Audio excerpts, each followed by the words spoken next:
Welcome students. আজকের ক্লাসে আমি আলোচনা করব হিউম্যান ডাইজেস্টিভ সিস্টেমের একটা অত্যন্ত গুরুত্বপূর্ণ অংশ স্টমাক বা পাকস্থলীকে নিয়ে। তোমরা সকলেই জানো যে পাকস্থলী খাবার হজমের ক্ষেত্রে বা পরিপাকের ক্ষেত্রে অত্যন্ত গুরুত্বপূর্ণ ভূমিকা পালন করে। আমরা যেমনটা আগে পড়েছিলাম, আগের ক্লাসগুলোতে আমি আলোচনা করেছিলাম যে পাকস্থলীটা রয়েছে মানুষের ডাইজেস্টিভ সিস্টেমের মধ্যেই, এবং এই ডাইজেস্টিভ সিস্টেমটা শুরু হয় মুখছিদ্র দিয়ে এবং শেষ হয় পায়ুছিদ্র দিয়ে, এবং এটা একটা টিউবুলার স্ট্রাকচার বা নালীর মতো গঠন। এবং এই টিউবুলার স্ট্রাকচারটা বিশেষ কিছু জায়গায় ফুলে যায়, বিশেষ করে এই পাকস্থলী যেখানটাতে দেখো একটা টিউব লাইক স্ট্রাকচার, যেটা মুখছিদ্র দিয়ে শুরু হয়েছে। এখানে মুখছিদ্র মানে বাক্কাল ক্যাভিটি রয়েছে, তারপর রয়েছে গলবিল, তারপর রয়েছে গ্রাস নালী। তো এই গ্রাস নালী বা ইসোফেগাস, এই জায়গাটা হচ্ছে গ্রাস নালী বা এটাকে বলে ইসোফেগাস। এবার ইসোফেগাসের ঠিক পরবর্তী অংশে এই যে জায়গাটা আমরা দেখতে পাচ্ছি একটু ফুলে গেছে, this is the dilated portion of the digestive tract. মানে ডাইজেস্টিভ ট্র্যাক্টের যে অংশটা একটু বেলুনের মতো করে ফুলে গেছে, সেই অংশটাই হচ্ছে পাকস্থলী বা স্টমাক। এবার তার পরবর্তী অংশটা আবার ক্ষুদ্রান্ত, সেটা আবার কিন্তু নালীর মতো গঠন হয়ে গেছে। বৃহদন্ত্রের কাছে নালীটা আরেকটু তার ডায়ামিটারটা বড়, মানে ব্যাসটা একটু বড়, সেই জন্য নালিকারটা একটু মোটা হয়। তারপর সেটা গিয়ে পায়ুছিদ্রে শেষ হয়। এটা গেল গোটা ডাইজেস্টিভ ট্র্যাকে কোন জায়গাটাতে পাকস্থলী আছে সেটা আমি তোমাদের বোঝালাম।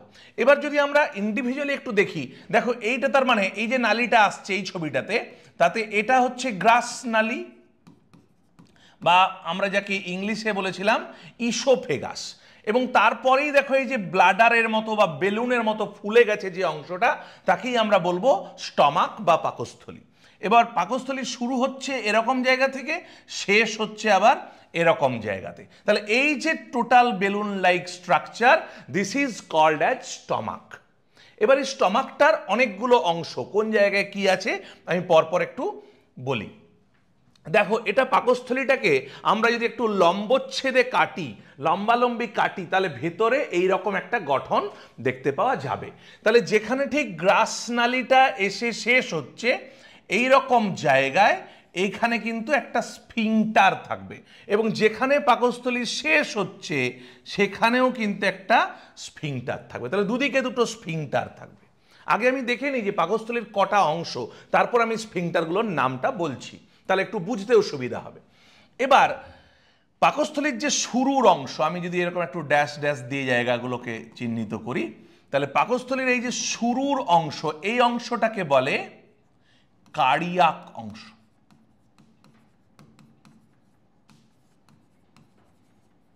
তারপরের অংশটা, এই যে অংশটা, এটাকে বলবো ফান্ডাস। তারপরে বেশিরভাগ অংশটাই হচ্ছে বডি বা দেহ। এই জায়গাটা হচ্ছে বডি বা এটাকে দেহ বলতে পারি। আর একদম যে শেষ অংশটা রয়েছে এটাকে বলবো পাইলোরিক ওর অংশ বা পাইলোরাস।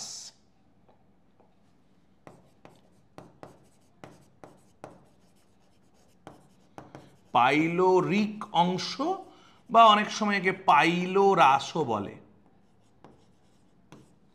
ঠিক আছে, তাহলে একটা পাকস্থলীর চারটে অংশ, কার্ডিয়াক পার্ট, ফান্ডাস, বডি এবং পাইলোরিক পোর্শন। এবার কার্ডিয়াক অংশ কেন এটার নাম, না এই অঞ্চলটাতে হৃৎপিণ্ড, এর কাছাকাছি হৃৎপিণ্ড আছে, এবং এই জন্য পাকস্থলীর দেখো এইখানে যে একটা খাঁজ তৈরি হয়েছে, এই খাঁজটাকেও কার্ডিয়াক নচ বলে। হার্টটা এই নচটার জায়গাতে থাকে এবং এই পার্টটাকে ওই জন্য কার্ডিয়াক পার্ট বলছি। তারপরের অংশটা ফান্ডাস, তারপরে দেহ, তারপরে পাইলোরাস। তাহলে আমি যেরকমটা বলছিলাম প্রথমেই যে একটা স্ফিংটার রয়েছে, এই স্ফিংটারটা তাহলে নাম কি? এই স্ফিংটারটা একদম শুরুর যে স্ফিংটারটা, একে বলে গ্যাস্ট্রো ইসোফেজিয়াল স্ফিংটার, বা এটাকে বলে কার্ডিয়াক স্ফিংটার।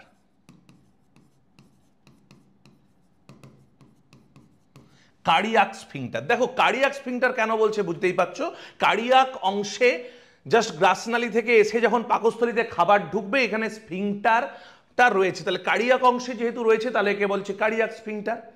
আর একে বলছি gastro oesophageal sphincter. Gastro oesophageal কেন বলছি, আমি আগেই বলেছি যে পাকস্থলীর ঠিক আগের যে নালীর অংশটা, এই নালীর অংশটাকে আমরা বলি ইসোফেগাস বা গ্রাসনালী, আর পাকস্থলী সংক্রান্ত কোনো জিনিসকেই বলে গ্যাস্ট্রিক বা গ্যাস্ট্রো। তাহলে গ্যাস্ট্রো মানে পাকস্থলী আর ইসোফেগাস মানে গ্রাসনালী, তাই মানে গ্রাসনালী এবং পাকস্থলীর যেহেতু সংযোগস্থলে এই স্ফিংটারটা রয়েছে তাই জন্য এটার নাম হচ্ছে গ্যাস্ট্রো ইসোফেজিয়াল স্ফিংটার, মানে গ্রাসনালী এবং পাকস্থলীকে এটা কানেক্ট করছে। এবং খাবার এলে যখন খাবারটা আমাদের ওই গ্রাসনালী দিয়ে আসে তখন ক্রমসংকোচন প্রসারণের মাধ্যমে খাবারটা আসে। এই ক্রমসংকোচন প্রসারণটাকে বলা হয় পেরিস্টালসিস। একটু টার্মটা তোমরা মনে রাখবে, কি বলে? পেরিস্টালসিস। অর্থাৎ পেরিস্টালসিস মুভমেন্টের মাধ্যমে যখন খাবারটা আসে, এবং সেখানে আমাদের একটা সুবিধে আছে, আমরা যখন দাঁড়িয়ে থাকি বা বসে থাকি আমাদের পশ্চারটা যেভাবে থাকে তাতে করে মাধ্যাকর্ষণ শক্তিও কিছুটা কাজ করে, এবং তার সাথে মাসল মুভমেন্টের এই পেরিস্টালসিসের ফলে খাবারটা কিন্তু ক্রমশ মুখমণ্ডলের দিক থেকে গ্রাসনালী হয়ে নিচের দিকে নামছে, এবং তারপরে এই গ্যাস্ট্রো ইসোফেজিয়াল স্ফিংটারে চাপ পড়লে তবেই গিয়ে এই গ্যাস্ট্রো ইসোফেজিয়াল স্ফিংটার বা কার্ডিয়াক স্ফিংটার খুলবে এবং খাবার প্রবেশ করবে এই পাকস্থলীর মধ্যে। তারপর পাকস্থলীতে গ্যাস্ট্রিক জুস দ্বারা, মানে পাকস্থলীতে কিছু তরল বা জুস খরিত হয়, রস খরিত হয়, এই রসটা ওই খাবারের সাথে মিশবে এবং তবেই পাচন বা ডাইজেশনটা হবে। তো যার জন্য এই গ্যাস্ট্রো ইসোফেজিয়াল স্ফিংটারটা খুব গুরুত্বপূর্ণ একটা বিষয়। এরপর পাকস্থলীর যে ভেতরে দেখতে পাচ্ছ এটা একটা অন্তর্গঠন, এর ভেতরে দেখো প্রচুর এরকম খাঁজ বা ভাঁজ রয়েছে, এই ভাঁজগুলোকে বলে রু। এই ভাঁজগুলোকে কি বলে? এই ভাঁজগুলোকে বলে রু, RUGAE। ইংলিশ স্পেলিংটা একটু খেয়াল করবে, এটাকে বলে রু। এই ভেতরে পাকস্থলীর ভেতরে মানে অন্তঃগাত্রের কথা বলছি, বাইরে কিন্তু নয়। বাইরে এটা একটা ব্লাডার লাইক স্ট্রাকচার, কিন্তু যখন কাটবো তাহলে ভেতরে দেখবো যে গায়ে প্রচুর যেন ভাঁজ হয়ে আছে, এই ভাঁজগুলো হচ্ছে রু বলি এটাকে। এবং এইগুলো খাবারকে একটু ক্রাশ করতেও সুবিধা করে, এছাড়া সারফেস এরিয়াটাকে বাড়ায়। এরপর একদম শেষ দিকে দেখো পাইলোরিক অংশে, যেখানে এর পরবর্তী, যেমন শুরুর দিকে গ্রাসনালী ছিল, মানে যেখানে শুরু হচ্ছিল সেটা ছিল গ্রাসনালী, তারপর এটা পাকস্থলী, তারপর আবার পাকস্থলীর পর শুরু হচ্ছে এই অংশটা, একে বলে ডুওডিনাম। একে বলে ডুওডিনাম, এটা ক্ষুদ্রান্তের একটা অংশ। তাহলে ক্ষুদ্রান্তের একটা অংশ সেটা হচ্ছে ডুওডিনাম, এটা এখানটায় শুরু হচ্ছে। তাহলে পাকস্থলী গ্রাসনালীর পরবর্তী অংশ এবং পাকস্থলীর পরের অংশটা হচ্ছে ডিওডিনাম বা ডুওডিনাম। তাহলে এই ডুওডিনাম আর পাকস্থলীর সংযোগস্থলে বললাম যে আরও একটা স্ফিংটার আছে, আরও একটা স্ফিংটার আছে। তাহলে যেহেতু এটা পাইলোরিক অংশে আছে তাহলে এই স্ফিংটারটার নাম তোমাদের বুঝতে খুব একটা অসুবিধা হওয়ার কথা নয়, এই স্ফিংটারটার নাম হবে পাইলোরিক স্ফিংটার। পাইলোরিক স্ফিংটার, যেহেতু পাইলোরাস অঞ্চলে বা পাইলোরিক রিজিয়নে আছে তার জন্য এই স্ফিংটারটার নাম পাইলোরিক স্ফিংটার। তাহলে এই স্ফিংটারটার কাজ কি? খাবার যখন এই পাকস্থলী থেকে আবার পরবর্তী মানে ক্ষুদ্রান্তের ডিওডিনামে প্রবেশ করতে চাইবে তখন এই স্ফিংটারটা খুললে তবে গিয়ে খাবার পরের অংশে যাবে। তাহলে দুদিকে দুটো স্ফিংটার, মানে স্ফিংটার মানে আর কিচ্ছু নয়, এটা একটা দরজার মতো, ভালভ লাইক স্ট্রাকচার, এগুলোকে ভালভও বলা যেতে পারে। তাহলে সেটা কি হয়, খাবারটা যাতে রেস্ট্রিক্টেড থাকে পাকস্থলীর মধ্যে, যখন তখন যেখানে সেখানে বেরিয়ে না যায় সেই বিষয়টাকে এনশিওর করে এই দুটো স্ফিংটার। অর্থাৎ গ্রাসনালী থেকে প্রবেশটাকে মানে পাকস্থলীতে প্রবেশটাকে এনশিওর করে কার্ডিয়াক স্ফিংটার বা গ্যাস্ট্রো ইসোফেজিয়াল স্ফিংটার। একটু যদি আমরা নামগুলো ভালো করে বুঝি তাহলে কোথায় আছে, কি কাজ করছে সেটা আমাদের বুঝতে খুব সুবিধে হয়ে যাবে। গ্যাস্ট্রো ইসোফেজিয়াল অর্থাৎ এটা ইসোফেগাসের পরে এবং খাবারটা ইসোফেগাস থেকে পাকস্থলীতে ঢুকছে কিভাবে সেটাকে নিয়ন্ত্রণ করছে। আবার পাইলোরাস অঞ্চলে যেহেতু আছে এটা পাইলোরিক স্ফিংটার, এটা খাবারটা পাকস্থলী থেকে আবার তার পরবর্তী অংশ ক্ষুদ্রান্তে কিভাবে চলে যাবে সেই জিনিসটাকে নিয়ন্ত্রণ করছে। তাহলে এইগুলো গেল এই স্ফিংটারের কাজ। এবার দেখো পাকস্থলীটাকে যদি আমরা বাইরে দিক থেকে দেখি, এটাই বলেছি আগে যে একটা বেলুন লাইক স্ট্রাকচার বা ব্লাডার লাইক স্ট্রাকচার, তাহলে তোমরা লক্ষ্য করতে পারবে যে এর বাইরের দিকটা এপাশটা বেশ বড়, মানে যদি এই দিকটা লক্ষ্য করা হয় এটা দেখো বেশ বড় এবং এটা উত্তল আকারের, তাহলে এটা উত্তল প্রকৃতির বা কনভেক্স, এবং এটা অনেকটা বড় অঞ্চল, তাই বাংলায় বলা যেতে পারে বৃহত্তর বক্রতা অঞ্চল। ইংলিশেতে বলা হয় গ্রেটার কার্ভেচার। আর যদি আমরা পিছনের দিকের তলটা দেখি তাহলে দেখো এ পাশটা এখান থেকে শুরু এখানে শেষ, তাহলে এই যে অঞ্চলটা কিন্তু তুলনামূলকভাবে ছোট এবং এর শেপটা দেখো অবতল, তাহলে এদিকটা উল্টো দিকটা অবতল বা কনকেভ শেপেড, এবং এদিকটাকে তাহলে আমরা বলতে পারি ক্ষুদ্রতর বক্রতা অঞ্চল, বা এটাকে বলবো ইংলিশে বলবো লেসার কার্ভেচার। Laser curvature. এবার আমরা যদি একটু ট্রান্সভার্স সেকশন বা ক্রস সেকশন অফ স্টমাক দেখি, মানে স্টমাককে যদি আমরা আড়াআড়িভাবে কাটি, আমরা তো দেখলাম এটা একটা ব্লাডার লাইক স্ট্রাকচার, তাকে লংগিটিউডিনাল সেকশন করলে ভেতরে কি কি অংশ দেখা যাবে, কোন অংশটার কি কাজ সেটা পড়লাম। এবার যদি ক্রস সেকশন করি তাহলে দেওয়ালে বাইরে থেকে ভেতরে বা ভেতর থেকে বাইরে কি কি লেয়ার আছে। দেখো একদম সবচেয়ে বাইরে আছে সেরোসা লেয়ার, একদম যে ডিপ কালারের যে লেয়ারটা এটা হচ্ছে সেরোসা লেয়ার। তারপরে একটু ইয়েলো রেডের কম্বিনেশনে যে লেয়ারটা আছে এটা হচ্ছে 2 নম্বর বাইরে থেকে, এটা মাস্কুলারিস লেয়ার, একে মাস্কুলারিস মিউকোসা বা মাস্কুলারিস লেয়ার বলে। তারপরে একটু হালকা রকমের যে কালারের যে লেয়ারটা আছে এই লেয়ারটা সেটাকে বলে সাব মিউকোসা, আমি 3 নম্বর দিলাম। আর একদম ভেতরে এই যে লেয়ারটা সাদার পরেই সেটা হচ্ছে মিউকোসা। তাহলে এই 4টে লেয়ার পাকস্থলীর দেয়ালে রয়েছে, 4টে স্তর। যদি ভেতর থেকে বলি তাহলে প্রথমে মিউকাস স্তর বা মিউকোসা স্তর, তারপরে সাব মিউকোসা, তারপরে মাস্কুলারিস মিউকোসা, তারপরে সেরোসা। অর্থাৎ এই 4টে লেয়ার বা 4টে স্তর দিয়ে একটা পাকস্থলীর দেওয়াল তৈরি। এবং ভেতরে যে এই সাদা অংশটা তোমরা দেখছো, এই সাদা অংশটা হচ্ছে লুমেন, অর্থাৎ এটা ফাঁপা জায়গাটা যেখানের মধ্যে খাবার থাকবে।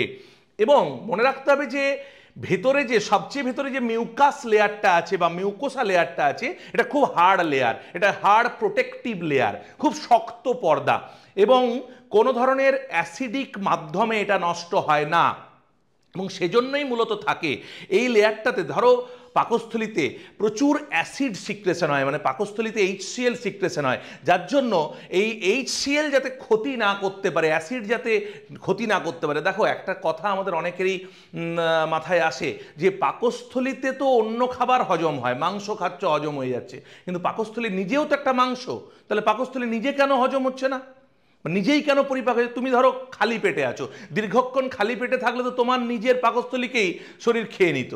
এমন নয় যে আমাদের শরীর কাঁচা মাংস হজম করতে পারে না, আমাদের শরীরে তুমি যদি কাঁচা মাংস খাও সেটাও হজম হয়ে যাবে, কাঁচা কোনো শাকসবজি খাও সেটাও হজম হবে, তাহলে তোমার পাকস্থলী কেন হজম হচ্ছে না? তার কারণ হচ্ছে এই মিউকোসা লেয়ার।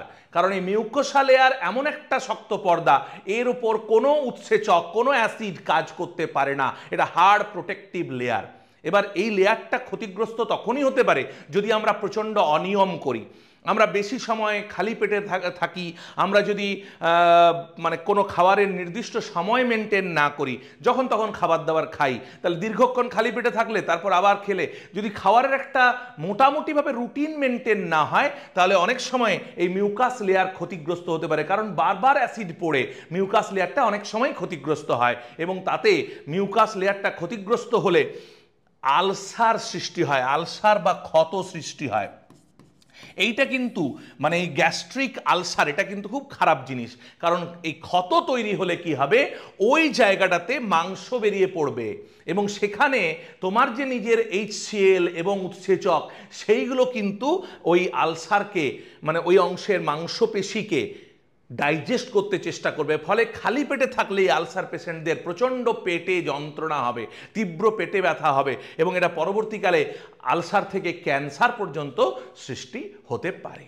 তাহলে আমরা একটা স্টমাককে বাইরে থেকে কেমন দেখতে, ভেতরে কেমন দেখতে, এর গঠনটা সম্পর্কে জানলাম। এবার আসবো যে একটা স্টমাক সে কি কাজ করে। দেখো, স্টমাক মূলত খাদ্য পরিপাকে সাহায্য করে। খাবারটা ইসোফেগাস বা গ্রাসনালীতে খানিকটা সেদ্ধ শ্বেতসারের পরিপাক হয়, কারণ আমাদের লালারসে আমি বলেছিলাম টায়ালিন বা একটা অ্যামাইলেজ টাইপের, আলফা অ্যামাইলেজ টাইপের উৎসেচক থাকে, যেটা সেদ্ধ শ্বেতসার পরিপাকে সাহায্য করে। তাহলে ওই অল্প স্বল্প শ্বেতসার জাতীয় পদার্থ বা কার্বোহাইড্রেট পরিপাকটা মুখবিবরে হয় এবং সেটা গ্রাসনালী পর্যন্ত সেই পরিপাকটা হতে থাকে। কিন্তু যখনই পাকস্থলীতে ঢুকে গেল, তাহলে পাকস্থলীতে কিন্তু প্রচুর গ্ল্যান্ডস আছে, পাকস্থলীর দেওয়ালে প্রচুর গ্যাস্ট্রিক গ্ল্যান্ডস থাকে। এই গ্যাস্ট্রিক গ্ল্যান্ডগুলো বিভিন্ন ধরনের উৎসেচক, কিছু লোকাল হরমোন ইত্যাদি ক্ষরণ করে, এছাড়া HCl ক্ষরণ করে।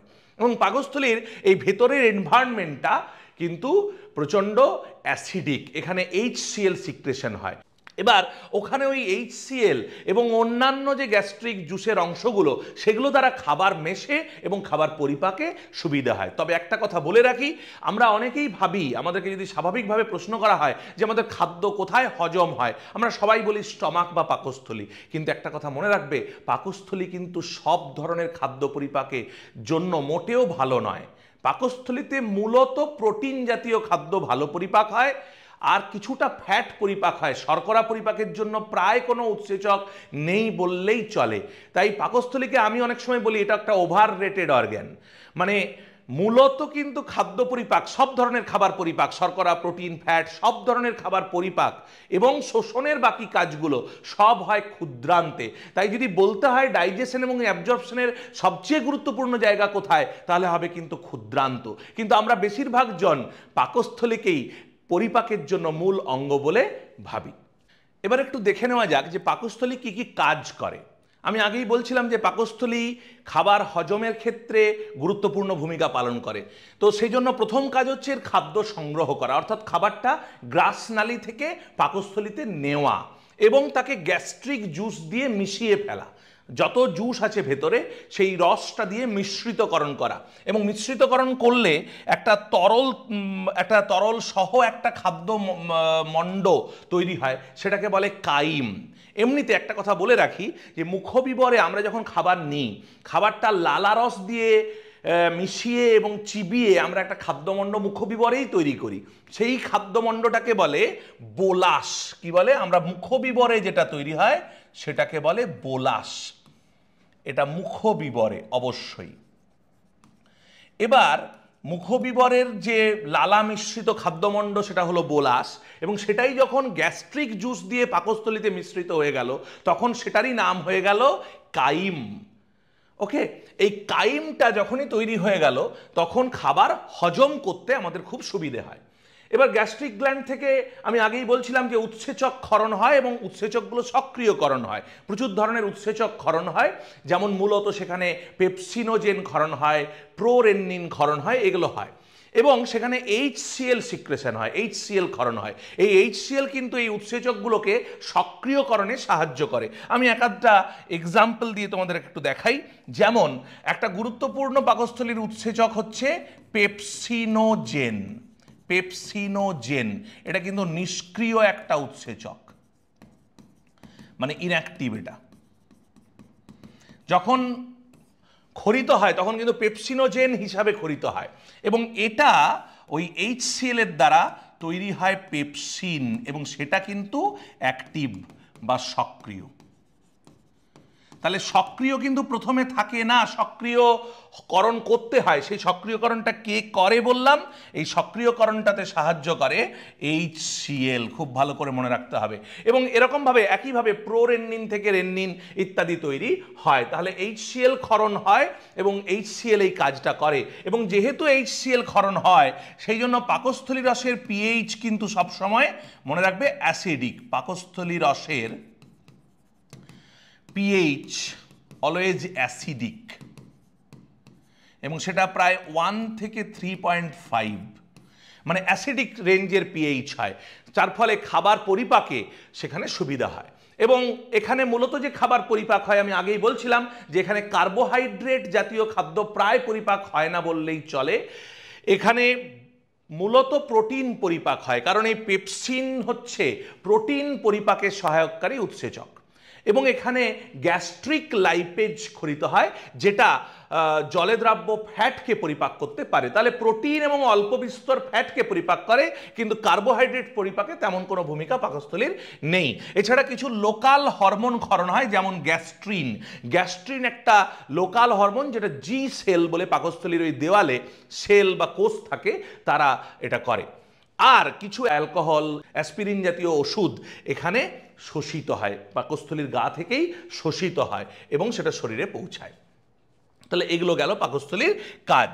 এবার একটু দেখি যে পাকস্থলীর আমি যে গায়ে যে গ্রন্থিগুলোর কথা বলছি, যেগুলোকে বলে গ্যাস্ট্রিক গ্ল্যান্ড, সেখানে প্রচুর ধরনের কোষ থাকে। যেমন এখানে থাকে চিপ কোষ বা পেপটিক কোষ, যেটা পেপসিনোজেন ক্ষরণ করে। আমি আগে পেপসিনোজেনের কথা বলছিলাম, সেটা ক্ষরিত হয় পেপটিক কোষ বা চিপ কোষ থেকে। কোনটা কোন ধরনের কোষ থেকে ক্ষরিত হয় একটু ভালো করে তোমাদের মনে রাখতে হবে, এটা বিভিন্ন পরীক্ষায় প্রচুর পড়ে।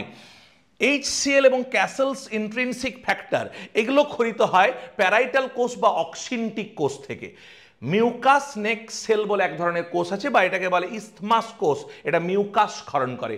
মিউকাস হচ্ছে একটা শ্লেষা জাতীয় পদার্থ। ওই যে খাদ্যমণ্ডটা তৈরি হয়, কাইমটা যে তৈরি হয়, সেটাতে এই মিউকাস কিন্তু খুব সাহায্য করে। এবং অ্যাসিডিক পিএইচটা মেনটেনেন্সের ক্ষেত্রেও মিউকাসের যথেষ্ট ভূমিকা রয়েছে।